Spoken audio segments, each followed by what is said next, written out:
Shalom amigos, bienvenidos a Torah Internacional en su sección La Perla de la Parashá de la semana. La porción que hoy nos toca comentar de la Torah reviste, a mi parecer, una de las porciones más importantes del libro de Vayikra, del libro de Levítico y de la Escritura en general, pues apunta claramente al Mesías en el punto que mencionaré en breve. Lo que quiero mencionar como preludio al comentario de la Parashá de esta semana es un hecho bien conocido y ya recientemente ya informado por la literatura moderna y la investigación contemporánea, pues que la figura de Yeshua acerca de su mesianidad y su rol que jugó en el primer siglo de nuestra era ha venido siendo estudiada recientemente por muchos investigadores, ya sea del lado de la intelectualidad judía y por el lado también de la intelectualidad cristiana. Pero en cualquier caso, esa figura ha sido polémica y las conclusiones también, ¿no? El punto que quiero destacar es que ha ocurrido un cambio en cuanto a la percepción de la figura de Yeshua. En primer lugar, quiero destacar que en el primer siglo, cuando un grupo de creyentes judíos decide creer y aceptar que el rabí Yeshua de Nazaret era el Mesías, creó un cisma en aquella época, cisma cuyas consecuencias la estamos viviendo hasta el presente. Y aquellos hombres llamados Pedro, Pablo, Natanael y otros de los llamados apóstoles, incluido Joanán, Levi, Mateo, etc., eran el grupo de judíos que en ningún momento eran cristianos. Eran judíos que habían creído que este era el Mesías y a partir de allí pues se creó un cisma, una controversia que permanece hasta el día de hoy. Y a lo largo de los siglos, cuando ocurrían disputas religiosas entre cristianos y judíos, la figura de Yeshua quedaba mal parada, porque los cristianos, en su afán de mostrar a los judíos que era el Mesías prometido, no manejaban las escrituras, especialmente las escrituras hebreas, el mal llamado Antiguo Testamento o Tanakh, con la misma solvencia que lo manejaba un judío. Y por el parte de los judíos, ellos no manejaban tampoco el Nuevo Testamento, y aparte el prejuicio que había contra la figura de Yeshua, porque a lo largo de los siglos la iglesia cristiana había perseguido a los judíos con un crucifijo en la mano, a fin de convertirlos, so pena de expulsarlos, de confiscar sus bienes o incluso hasta llevarlos al martirio. Era muy terrible ser judío en aquella condición y era también una pena ser cristiano bajo esa forma de intolerancia, ¿no? En cualquier caso, la figura de Yeshua fue siempre incomprendida y su rol no fue visto en su marco apropiado ni por un grupo ni por el otro. Tengo en mis manos un libro que quiero que ustedes lo conozcan, que se llama El Judaísmo, escrito por un teólogo católico llamado Hans Küng. Este libro lo recomiendo ampliamente, pues ha ocurrido un vuelco notable en la erudición católica en cuanto al hecho de que ahora hay una nueva percepción de la forma como la iglesia cristiana actuó en los siglos anteriores. Y este intelectual, que ha sido un disidente histórico dentro de la iglesia católica moderna, ha escrito este libro con la intención de abrir un panorama nuevo para ver al pueblo judío desde una óptica más renovada, más fresca, que permita un diálogo judío-cristiano más amigable, no controversial, polémico o incluso perseguidor como en los tiempos de la Edad Media. Quiero compartir con ustedes un trozo de cómo se daban las controversias acerca de la fe entre judíos y cristianos. Comenta el judaísmo de Hans Kuhn en este libro, en las páginas 166, 167. Dice, ambas partes, es decir, la parte cristiana y la parte judía, se ensalzaban en la polémica, es decir, venían juntos a la polémica. Pero ambas partes no tenían el mismo peso político, porque para la época todo el peso político y el poder lo tenía la iglesia aliadas con los poderes del mundo.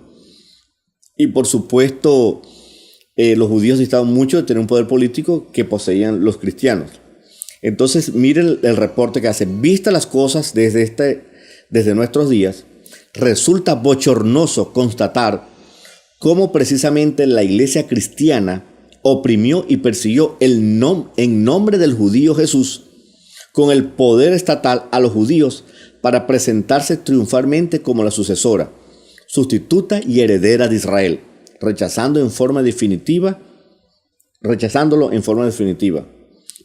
Dice el fatal reparto de papeles en la teoría y en la práctica. Por un lado los judíos, el pueblo rechazado, sobre el cual caen todas las condenas y maldiciones. En el lado contrario, la iglesia, el verdadero Israel, que puede referirse a sí misma como la depositaria de todas las promesas de las Biblias, que antes eran de los hebreos.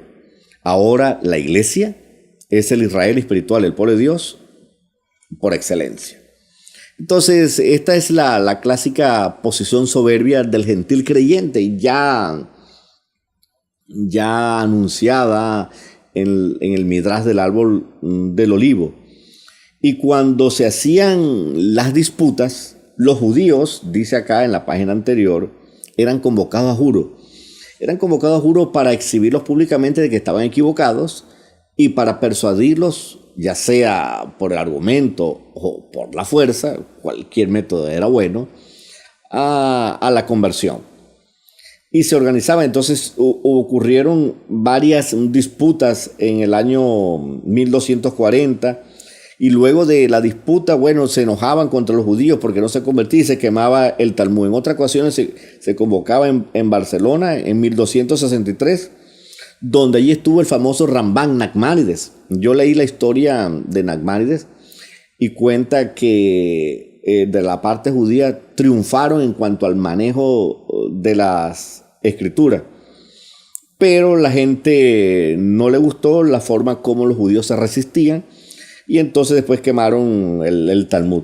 Y así, filósofos cristianos o teólogos cristianos se enfrentaban a judíos, y muchos de esos judíos, esos cristianos que se enfrentaban a los judíos eran muchas veces judíos conversos a la fe cristiana, que supuestamente deberían manejar como creyentes la parte judía, pero el prejuicio era tan grande que no se pudo llegar a ningún acuerdo y siempre terminaban en disputa y no en un acuerdo diciendo, no nos ponemos de acuerdo, tú respetas mi punto, yo respeto el mío y vivamos en coexistencia pacífica. No era posible llegar a ese tipo de acuerdo. Los judíos se resistían a ser persuadidos que el Mesías de los cristianos era el Mesías prometido de las Escrituras, y el resultado de cada concilio, de cada controversia o de cada disputa religiosa entre uno y otro, terminaba el pueblo judío con las tablas en la cabeza, siendo perseguido, quemado sus sinagogas o simplemente quemándose el Talmud y expulsándose. A Nachmanides lo expulsaron de España luego de esa disputa. Pero el mismo libro narra que ya en el siglo XX ha ocurrido un cambio en el diálogo. Ya no es disputa, hay un diálogo judío-cristiano donde el cristiano o la iglesia católica o la intelectualidad, por conveniencia o por lo que sea, ha admitido que tuvo un acercamiento inapropiado, inamistoso contra el pueblo judío, y hay libros como estos escritos por creyentes cristianos donde se tiene una mejor percepción del judío. Sin embargo, de la parte judía, yo quiero mencionar a dos investigadores. Uno, David Flusser, ya fallecido, de la Universidad Hebrea de Jerusalén, Y el libro que tengo en mis manos se llama Judaísmo en el Nuevo Testamento, de Jacob Neusner. Neusner es un judío, yo le digo que es un monstruo. Ese hombre ha escrito más de 400 libros y más de un centenar de artículos de investigación, no solo de judaísmo, alajá, Talmud, Mishnah, sino que también se ha abocado a estudiar y a escribir sobre el Nuevo Testamento. Y en este libro él muestra una percepción distinta a la percepción típica del judío tradicional prejuiciado contra Yeshua, como se encuentra en algunas partes del Talmud, o como se han encontrado en muchos libros y literatura rabínica a lo largo de los siglos. En esta nueva percepción, él ve que el Nuevo Testamento es en verdad un escrito judío, y que los discípulos que eran llamados cristianos en verdad era un grupo de judíos que vivía un judaísmo distinto a los grupos judíos que estaban en vida en aquella época. El hecho trascendental que quiero destacar de este libro es que, a diferencia de del pasado, este judío como David Flusser, Jacob Neusner y otros más comienzan a ver la figura de Yeshua de manera distinta, como un rabí, como un sadik del pueblo judío, cuya percepción de la Torá se acercaba mucho a los grandes rabinos que han existido históricamente, el propio Hillel, etc. Es decir, la percepción es positiva. Que no estén de acuerdo con su mesianidad es otra cosa, pero el punto es que lo considera como un judío, parte del pueblo judío, y como uno de los rabinos históricos del pueblo judío. Este otro libro está en español, que se llama El Judaísmo de Jesús, del doctor Mario Sabán, el cual recomiendo ampliamente. Este libro, si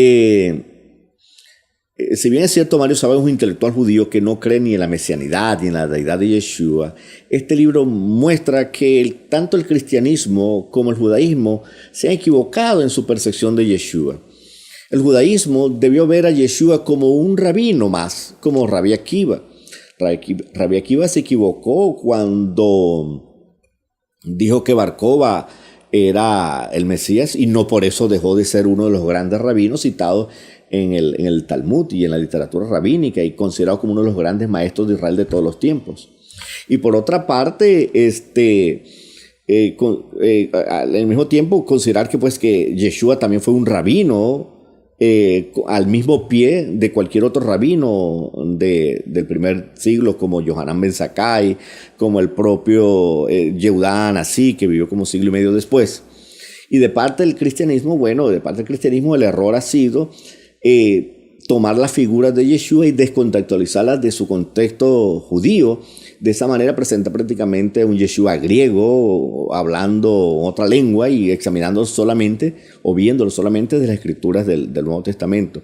En cualquier caso, él muestra que si Yeshua debe ser comprendido, si Jesús de Nazaret, como se le dice, necesita ser comprendido, debe ser comprendido en el contexto de la cultura judía, porque muchos de sus dichos, de sus expresiones, de sus enseñanzas, de sus parábolas, son similares a los de los rabinos de su época y posterior. Es decir, él estaba en la corriente judía como cualquier otro judío, y también era un defensor de la Torá y tenía su interpretación también de la Torá, como pudo haberlo tenido Simón Bar Yochai, la escuela de Rabí Ismael y la escuela de Rabí Akiva hacia el primer tercio de la iglesia cristiana, de la era común, como se llama, de nuestra era.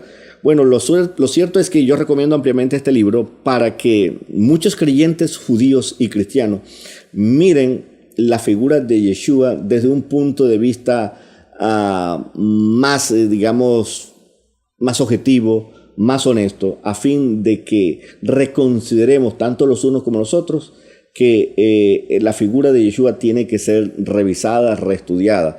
Y estos estudios modernos, este libro es del año 2000, los anteriores eran de los años 90, es decir, que en los últimos 30 años se ha producido una literatura impresionante acerca de la figura de Yeshua.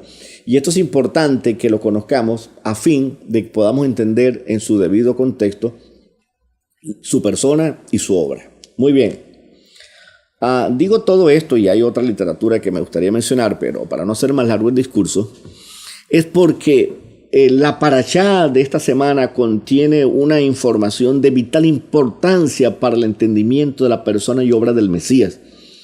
Y yo considero que aquí el pensamiento rabínico, en su genialidad, en su manera de interpretar las escrituras, ha hecho los aportes necesarios, ha puesto las bases y los pilares para una comprensión de la obra y persona del Mesías.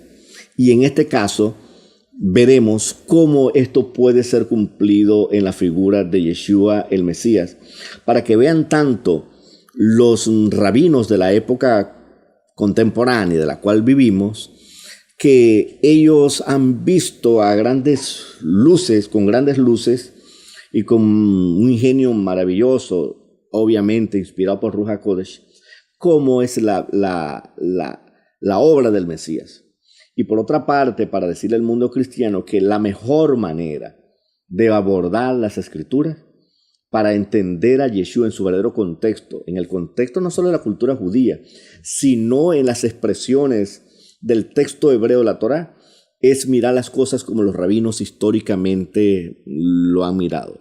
No, que los rabinos que tienen un velo, que no han visto a Yeshua, bueno, pero es que los cristianos también tienen un velo de prejuicios que les ha impedido ver las escrituras en su verdadero contexto hebreo y se han puesto unos lentes cuya óptica griega ha impedido un acercamiento más profundo y más cercano al texto de las escrituras. Uno y otro lado necesitan revisarse.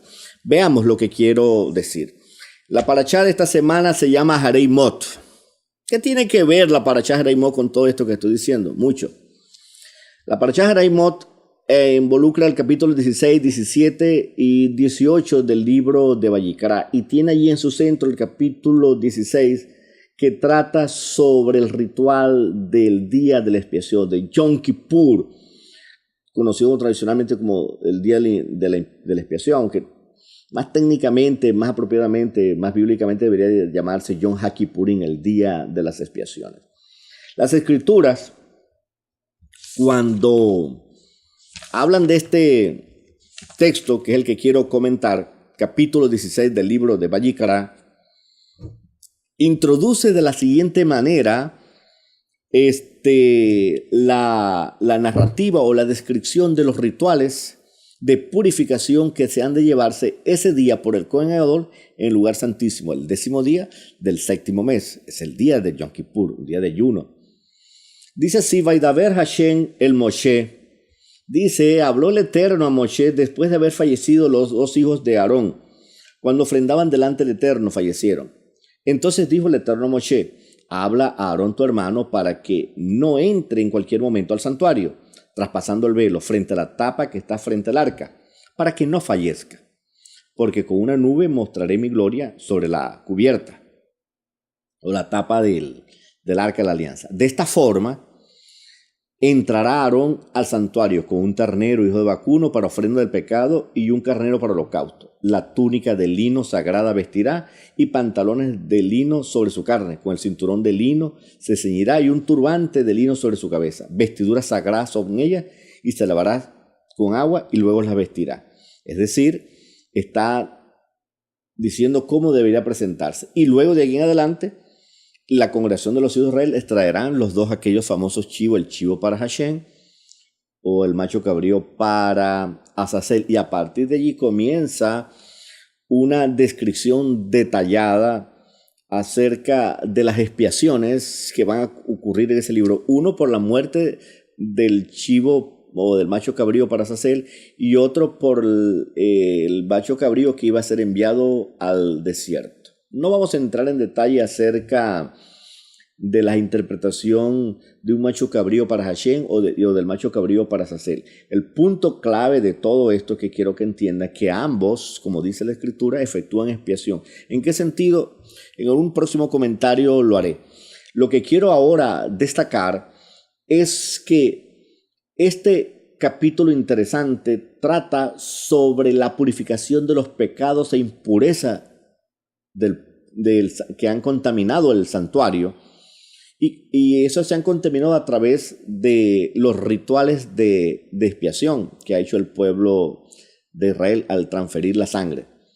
Ahora, el Eterno ha comisionado un día para que el santuario, que ha sido objeto de todo el tráfico de sacrificio, sea purificado de los pecados y la impureza de Israel, porque llevaban allá los animales respectivos según el pecado correspondiente, según la impureza que estaba estipulada en la Escritura y que hemos visto en los capítulos anteriores. Se hacía un sacrificio, se transfería la sangre al santuario, pero al mismo tiempo que expiaba el pecado, contaminaba el santuario porque era producto de la falta del hombre, y así se acumulaba durante el santuario. Y el Eterno había destinado un día, el 10º día del 7º mes, a fin de purificar al santuario, lugar de residencia del Eterno. Tan pronto se hacía eso, ese día el Cohen Gadol, con todo este ritual con lujo de detalles, proclamaba a Israel y al santuario limpio de toda contaminación. De esa manera Israel quedaba renovado cada año. El punto ahora es que los jajamín se preguntan, porque han notado, y es obvio en el texto hebreo, por qué la Torá preludia o da como parte introductoria a la descripción del ritual de expiación de Yom Kippur la mención o el relato o el episodio de la muerte de Aarón, que ya estaba en el capítulo 10, que ya mencionó. Ya eso se mencionó. ¿Por qué lo menciona ahora?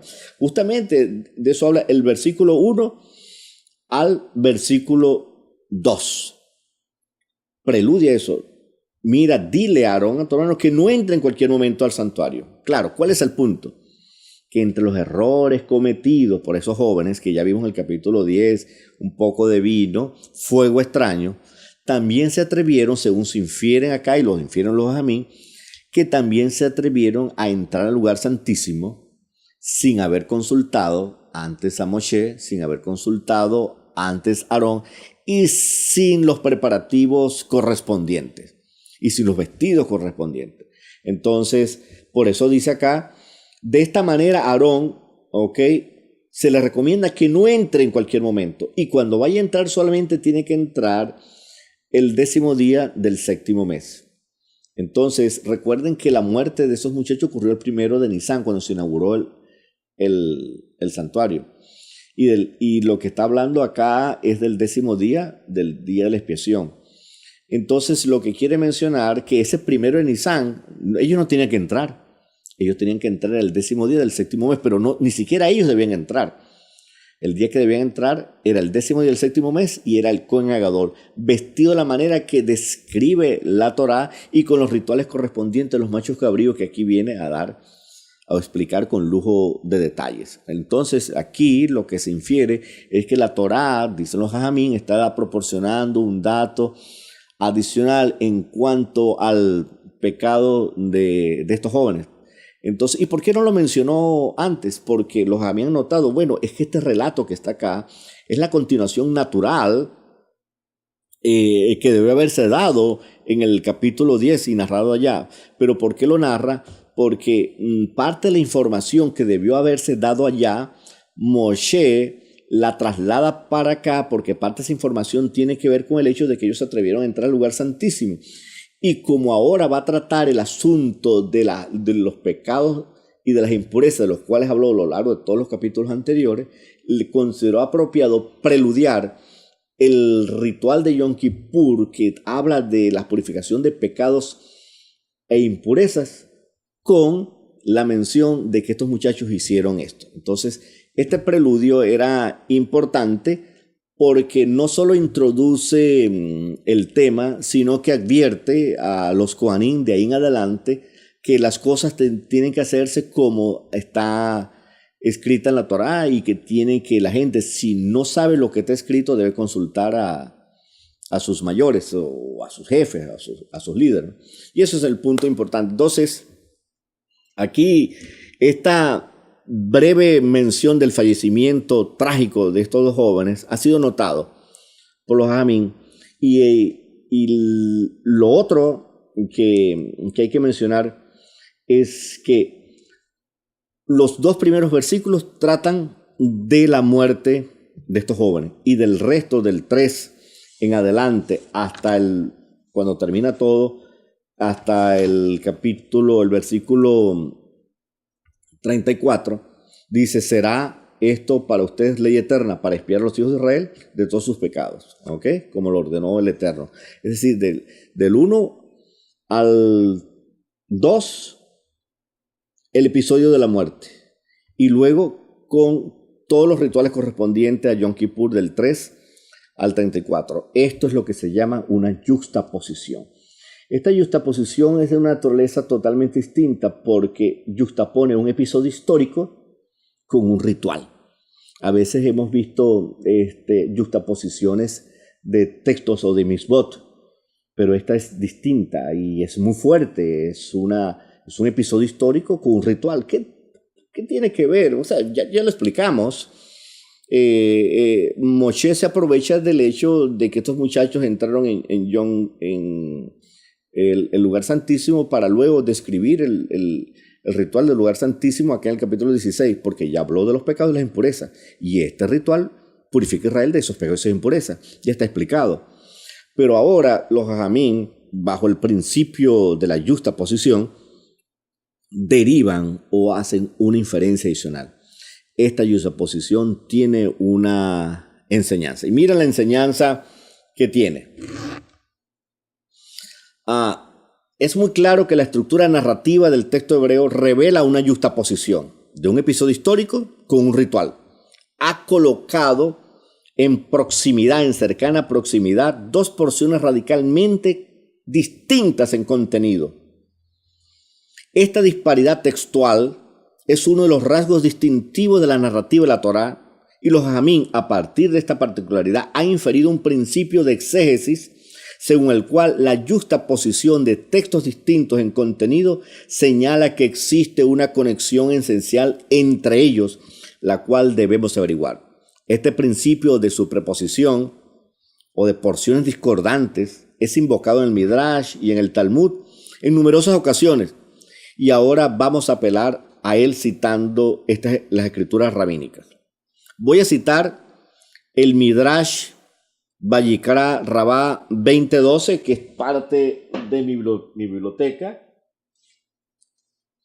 Midrash Vayikra Rabá 20:12. Lo que voy a mencionar los traje de este libro. Dice el libro de Vayikra lo siguiente, pero antes quiero que note lo siguiente. El libro, este libro va a invocar dos yuxtaposiciones de la Torá.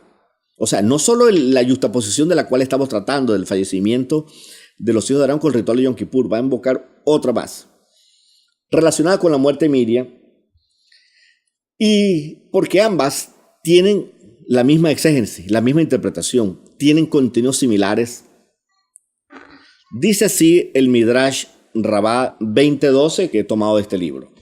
Rabbi Abba Ben Abina preguntó: ¿por qué la sección que registra la muerte de Miriam está en cercana proximidad al ritual de la ceniza de la vaca roja? Y miren la genial conclusión rabínica. Simplemente por esto, para enseñarte que así como la ceniza de la vaca roja tiene el efecto de expiar el pecado, así también la muerte de los justos efectúa la expiación del pecado. Más adelante, Rabbi Hilla dijo: los hijos de Aarón murieron, que es el centro de nuestra discusión, murieron en el primero de Nisán. ¿Por qué entonces la muerte de ellos es mencionada en conexión con el día de la expiación? Esto debe ser para enseñar que el día de la expiación efectúa la expiación del pecado. De la misma manera, la muerte de los justos efectúa la expiación del pecado, porque estos jóvenes, aunque fueron imprudentes, eran considerados sadiquín o son considerados sadiquín por la tradición judía. Es decir, la yuxtaposición entre la muerte de Miriam con el ritual de expiatorio o de purificación de la ceniza de la vaca sagrada, la lección es: así como las cenizas de la vaca sagrada expían el pecado, la muerte de los justos también lo hace. Igual acá, así como el ritual de la expiación está destinado justamente a purificar a Israel, a limpiarlo de todo pecado, la muerte de los justos, que es mencionada en el caso de Nadab y Abiud, también sirve para eso.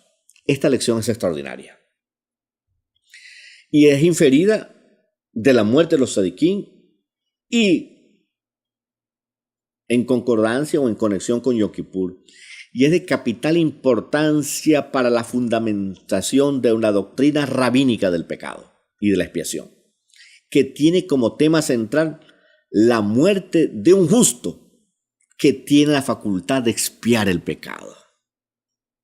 Si es correcta esta interpretación rabínica, y que ellos lo conocen muy bien, los rabinos conocen muy bien, sin lugar a dudas, entonces debemos buscar aquel justo cuya muerte tiene el poder de expiar el pecado, porque no cualquier persona es justa de manera absoluta. Incluso Miriam tenía sus defectos y sabemos que fue castigada con lepra por lo que ocurrió con su hermano Aarón, que ya todos conocemos. Fue amonestada por ello. Igualmente, los jóvenes tzadikim Nadab y Abiud fallecieron por su imprudencia. Pero antes de continuar en la búsqueda de ese justo, que según el Midrash tiene el poder para expiar el pecado según la justaposición que se infiere de allí, tomemos una cita adicional rabínica que se respalda esta inferencia antigua que han hecho los rabinos del Midrash y se amplía un poco más en los tiempos modernos. Tengo otro libro acá. Este libro este es un comentario a Vayikra, lamentablemente es hebreo e inglés, y es publicado por la editorial Mesorá, lo publica Ascroll, lo pueden solicitar, lo pueden escribir y comprarlo por internet. Escrito por unos rabinos de nombre que tengo por acá, unos rabinos ortodoxos se llaman Noison Sherman, o sea, Nathan Sherman, y Hesh Wolburn, me perdonan la pronunciación, y publicaron un extraordinario comentario al libro de Levítico. Lo que quiero comentar del libro de Levítico se encuentra acá, en la página 284 de este extraordinario comentario al libro de Levítico sobre el capítulo 16 que estamos tratando y que tiene que ver con lo siguiente. Allí está en inglés, lo tradujo al español y dice lo siguiente. El capítulo 16 que detalla el servicio más sagrado del año es introducido diciéndonos que Dios habló a Moshe después de la muerte de los hijos de Aarón, implicando que hay una conexión entre esa tragedia y el servicio de Yom Kippur. Más adelante el libro cita al tratado talmúdico Yomá del Talmud Yerushalmi, el cual llega a la misma conclusión que tiene el Midrash Vayikra Rabá que existe antes. Y dice así: ¿por qué la muerte de Nadab y Abiú es mencionada en conexión con el capítulo del servicio de Yom Kippur? Y dice así: porque así como el servicio de Yom Kippur trae expiación, así también la muerte de los justos trae expiación. La misma enseñanza. Esta cita de los rabinos Sherman y Goldburn respalda la antigua tradición oral, pero la amplían o profundizan en el sentido de precisar a quienes beneficia el ritual de Yom Kippur y a quienes beneficia la muerte expiatoria de un justo. Ellos enseñan lo siguiente, cito: sin embargo, y esto es crucial, tanto Yom Kippur como la muerte de los justos trae expiación con una condición. Yom Kippur expía el pecado solamente de aquellas personas quienes consideraron la santidad de ese día y lo trataron como tal. Correcto. Y aquellos que simplemente se abstuvieron de comer y de trabajar, pero sin la dimensión espiritual de arrepentimiento genuino que debe acompañar el ayuno, no encontrarán expiación el día de Yom Kippur. Similarmente, aquellos que no honraron a los justos en vida no se beneficiarán de su muerte. Yo he escuchado muchos rabinos modernos de la línea llamada de los antimisioneros, entre ellos Tobias Singer y algún otro, que han retado a la interpretación tradicional cristiana y del judaísmo mesiánico moderno en cuanto a que Yeshua no podía expiar pecado. Caballeros del mundo judío, estimados y geniales rabinos de todos los tiempos y modernos, mi respeto para ustedes.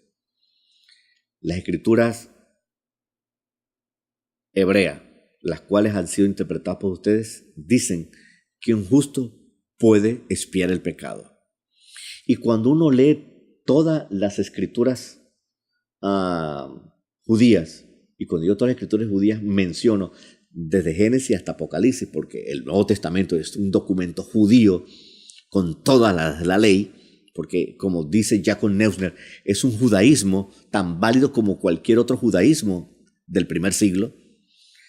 Las escrituras judías solamente mencionan dos personas que son conocidos como Hasadik, Yosef Hasadik y Yeshua Hasadik, del cual el primero es una alusión al segundo.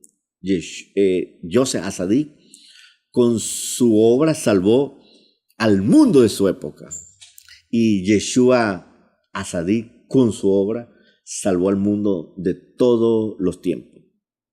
La idea central o la lección central que aprendemos de acá, y como rectamente han enseñado los rabinos, es que un justo puede expiar el pecado de todo Israel. Así lo enseñan los rabinos. Pues este justo ya vino, es el Mesías, es Yeshua. Él es el escogido de Dios.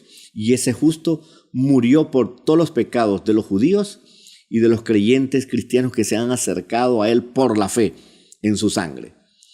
Así que la disputa histórica y las controversias que se han dado entre judíos y cristianos no han sido dados en el terreno correcto. Tienen que ser dados en el terreno judío. Si un judío debe ser persuadido de que Yeshua es el Mesías prometido, debe ser Yeshua colocado en el contexto judío como lo he colocado yo modestamente en el comentario a esta parashat. Efectivamente, así como el ritual de Yom Kippur efectúa o trae la expiación del pecado, así un justo lo trae. Esa es la conclusión rabínica. Yeshua se presentó ya en el primer siglo de nuestra era y murió como el Mesías. Un justo muriendo por los injustos, como dice también en los evangelios, en Pedro. Por lo que, ¿qué aprendemos de acá? Aprendemos de acá que el mundo judío ha puesto en bandeja de plata la interpretación para legitimar que Yeshua, en efecto, es el justo que trae perdón, expiación y vida eterna y la oportunidad de morar en el mundo venidero a todos los hombres que crean de todo corazón que Él es el Mesías prometido en la Escritura. Yo invito a los rabinos a un diálogo amistoso. Si alguno quiere conversar conmigo, yo estoy dispuesto a hacerlo, por televisión, en vivo, en directo, donde quieran. Yo estoy dispuesto a ir a hablar con los rabinos y mostrarles que el Mesías lamentablemente ha sido mal presentado por el mundo cristiano en su mejor afán, en sus mejores luces. Han tratado de persuadirlos a ustedes que Él es el Mesías. No han logrado ese objetivo. Muy poco lo han visto. Del lado judío, queremos que entiendan que les apreciamos. No me coloco de un lado y del otro, me coloco del lado del Mesías, el Sadik, Yeshua, que expía el pecado del mundo. Les dejo esta perla para que todos podamos, en un diálogo amistoso, ameno, fraternal, llegar a un punto y decir que podemos encontrarnos como amigos y discutir y darnos cuenta que el Mesías llegó, vino y murió por todos nosotros. A ese Yeshua que ha sido secuestrado de manera lamentable por la cultura católica, y tengo que decirlo con toda responsabilidad y con todo respeto, y que ha sido mal presentado en un crucifijo para perseguir a los judíos, ya tiene que ser cambiado. El judío tiene que quitar ese prejuicio, ese resentimiento hacia el pueblo cristiano y mirar las cosas en la luz que yo he mostrado. Él es el Sadik. Ya el movimiento, la intelectualidad judía de los últimos años ha visto a Yeshua como un sadik, como un rabino más del pueblo judío, pero no como lo quiero presentar yo ahora como un rabino más, sino como el Mesías prometido, el sadik, capaz de expiar tu pecado y el mío. Quiere el Eterno que podamos ver a Yeshua en su verdadera luz hasta que el Mesías venga y que el Eterno lo envíe pronto en nuestros días y decid amén.